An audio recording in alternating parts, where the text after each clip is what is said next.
All right, what is going on, everybody? Back again on this Tuesday. We're going to talk about the NBA Cup semifinals games that took place over the weekend and preview Bucks OKC tonight for the NBA Cup presented by Emirates. Um, yeah, we got two really good games. If you like what I have to say, like the video. If you have your own opinions, comment them down below. And if you just like the vibes, consider subscribing. I'd appreciate it. Let's start off with this was held at a neutral site, obviously in Vegas. So it's just Hawks versus the Bucks. Nobody's at home. Um, I did watch some highlights before making this video just to refresh my brain on what happened instead of just looking at the box score. We will talk about the box score. We will talk about obviously all the stats and everything, but just to get right in and just to get right into it off the rip. The Bucks got the victory, 110. The Hawks 102. It was a very close game, very good game.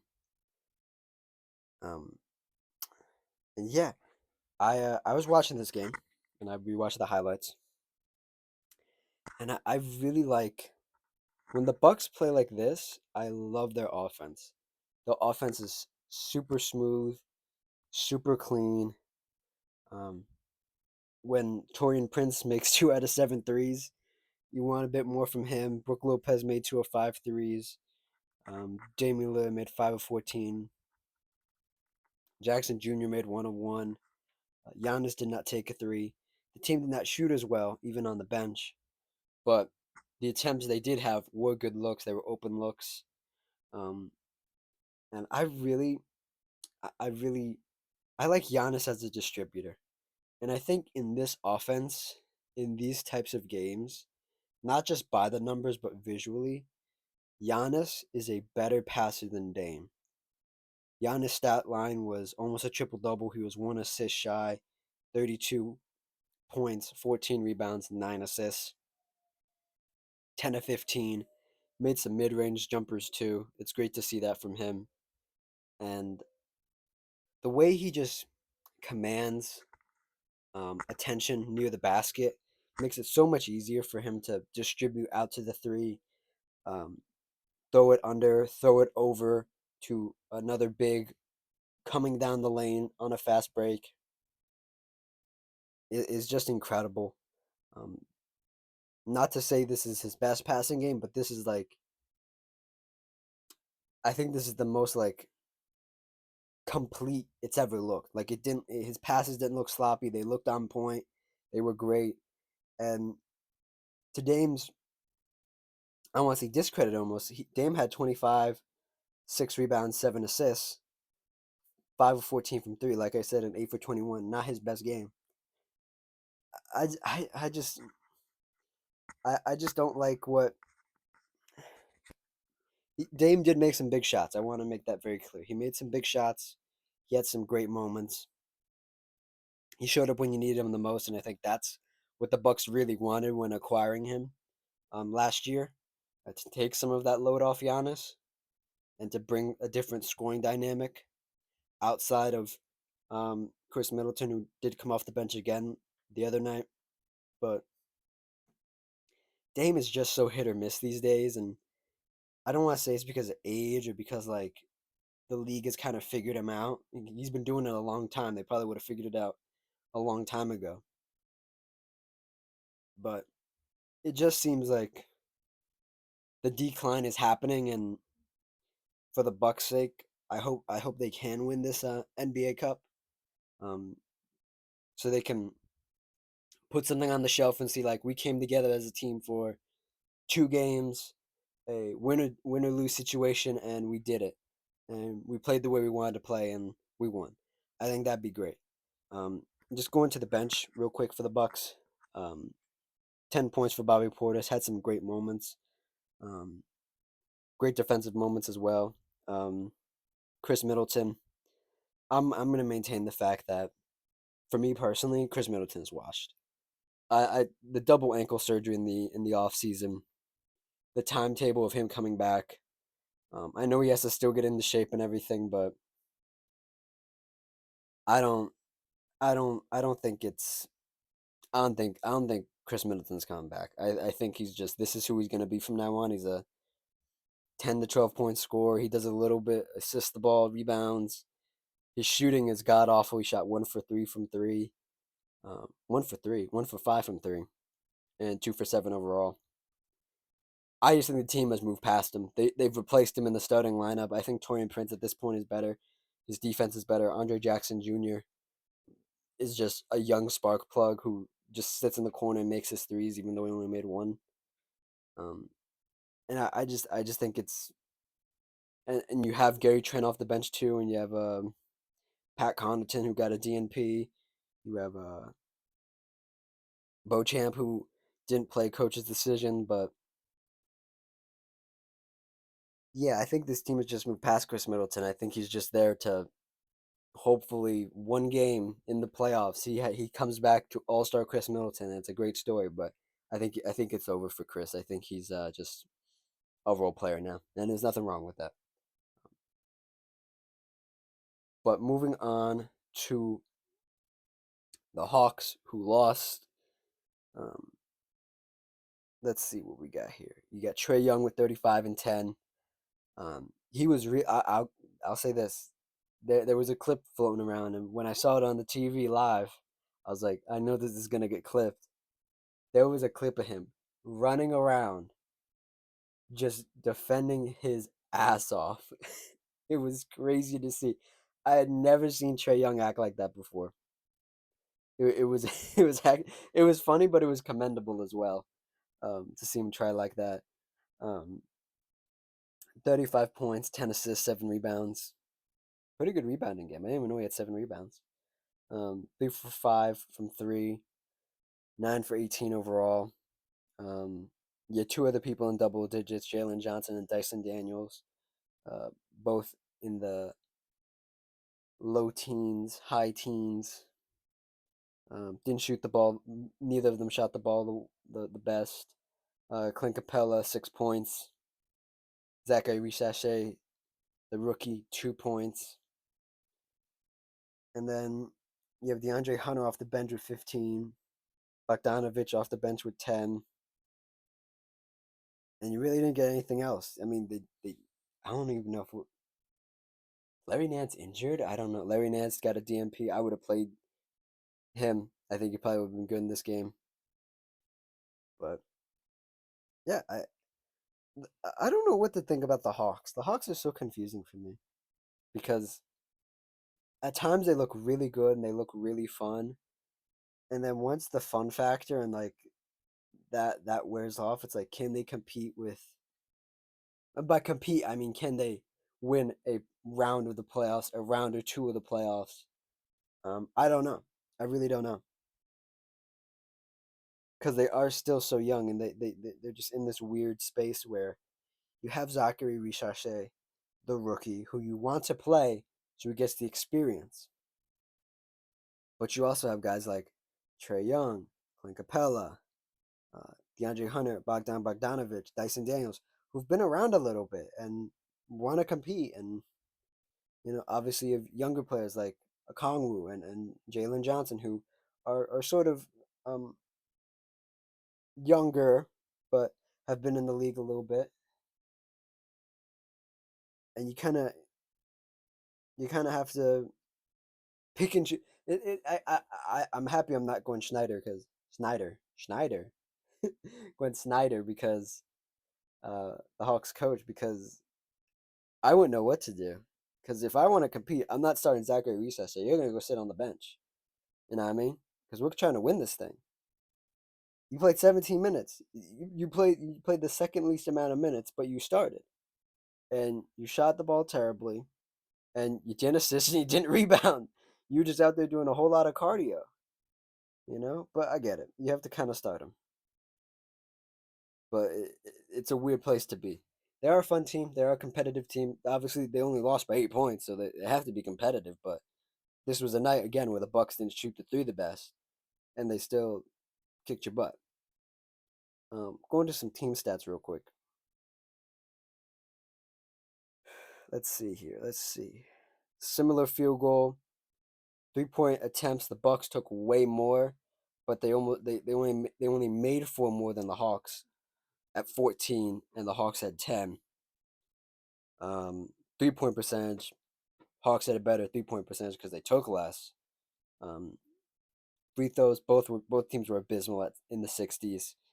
Um, Offensive and defensive rebounding about the same. Assists, the Bucks had more assists, and yeah, everything was pretty similar here. And the largest lead for the Bucks was 10, and the largest lead for the Hawks was 6, and I think that was late in the game. That was late in the or mid late third quarter, I believe. And then it got really close, and it went down to the wire there at the end. But yeah, the Bucks move on to play in the final of the NBA Cup. Um, Moving on to the late night game, OKC versus the Rockets. The Rockets lost 196 to OKC 111. Um, and let's go in reverse order this time. Talk about the team that lost first here. Um, the Rockets. Oh boy, they had a good game. Everybody had a good game except Fred VanVleet.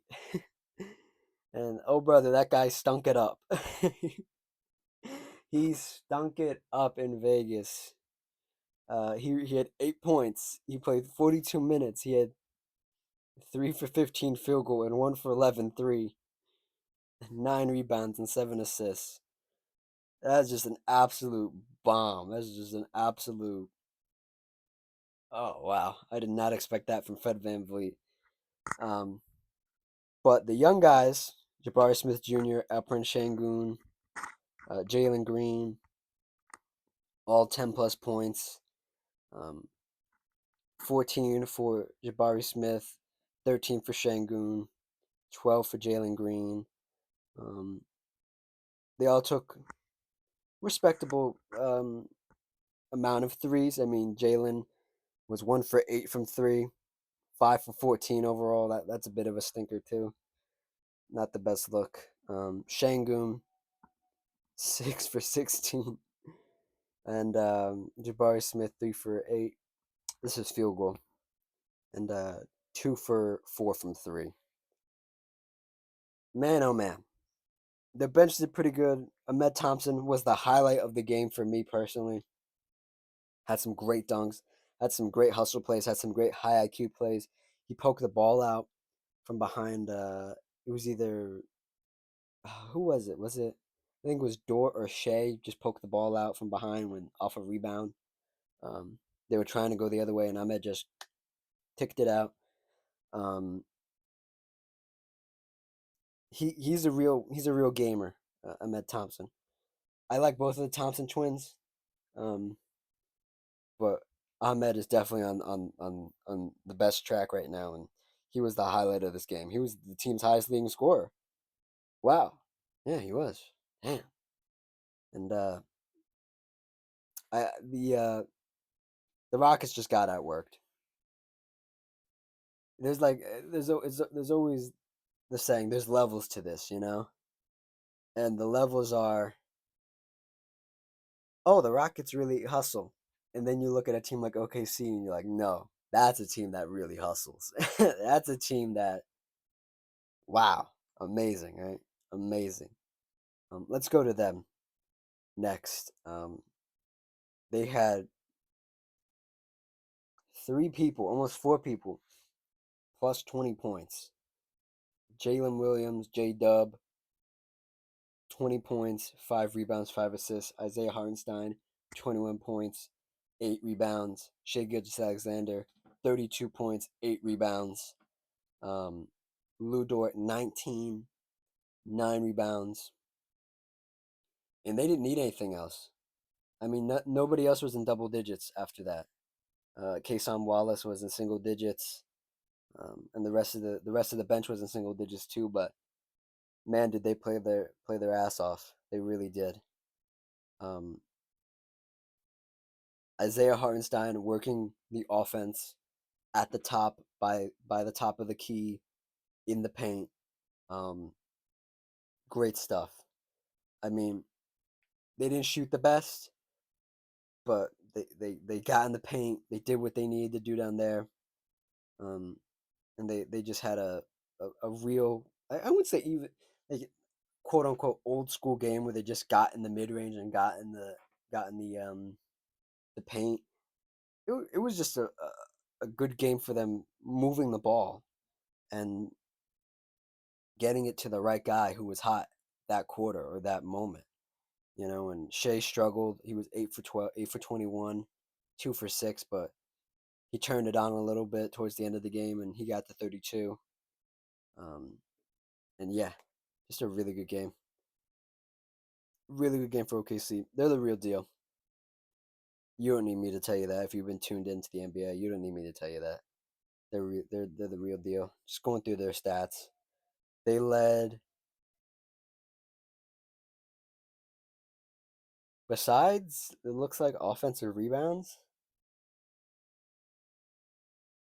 Yeah, they led no, in fast break points,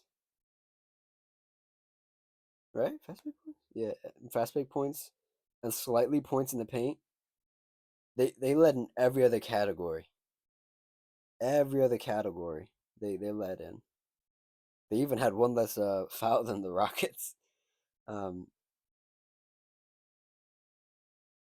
but yeah, and I always think when OKC wins games like this, and it reminds you how deep their bench is, and even when they play bad, they just need three people to be on fire.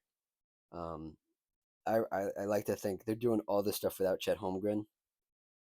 It's like wow, yeah, they really are. They're doing this without him. He's just sitting there, no rush to come back. Um, and OKC is just really putting the pedal to the metal. Um, and just to hop right in, let's hop right into it. The final for the Emirates NBA Cup is Bucks OKC. Um,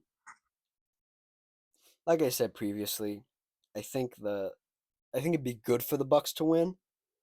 I'm gonna put my money on OKC. I think OKC has the better has the better team. I don't think the Bucks are gonna be able to get away with shooting bad from three against this OKC team. Um, I think OKC just has more of it. If if Chris Middleton was any version of himself that didn't wasn't how do I say this wasn't bad right now, um, I would give it to the Bucks, but I just don't think the Bucks have the firepower to do it. And you always have to factor in the Giannis bit of it, where Giannis is gonna play. He's gonna have 40 or something. Um,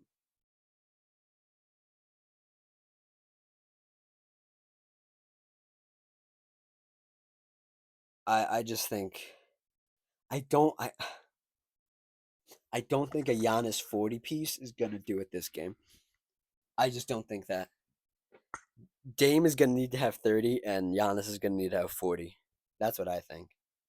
I think I think they're gonna really need to lock in and play a game like it's a I won't say an NBA Finals game. That's overdoing it, but like it's a serious playoff game. I think every team has been doing that, but I think in this final more than ever, the Bucks are really gonna need to lock in and play well. Because if Dame has a stinker, if anybody but Giannis, if anybody besides Giannis shows up, like if Giannis is the only one to show up, the OKC wins this game. Because like just going matchup by matchup, I take Isaiah Hartenstein over Brook Lopez. I take Giannis is the outlier. Giannis is probably the better forward on either team. That's not a hot take at all. That's just blatantly obvious. I think Shea's better than Dame right now. This weekend, Shea Gilgeous-Alexander is playing better, and Shea is probably having the better season. And besides, but like I said, man, besides Giannis, if nobody else shows up, Shea has Isaiah Hartenstein. Shea has J Dub. Some random guy on OKC could go for 20. I have a feeling that OKC is going to be a tough game, but I think OKC just has more options versus the Bucks. Even though they played good and how much I praise them for moving the ball and finding the open guy and this and that, the Hawks aren't the best defensive team, and OKC is miles better than the Hawks.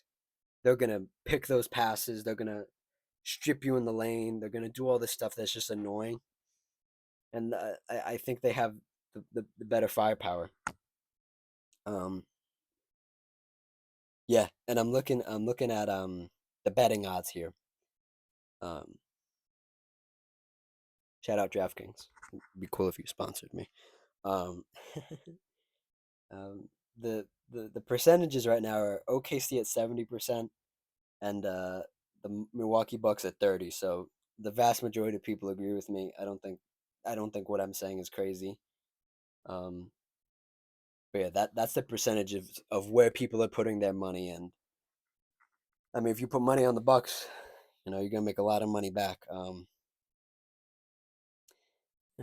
Yeah, and I think that's it.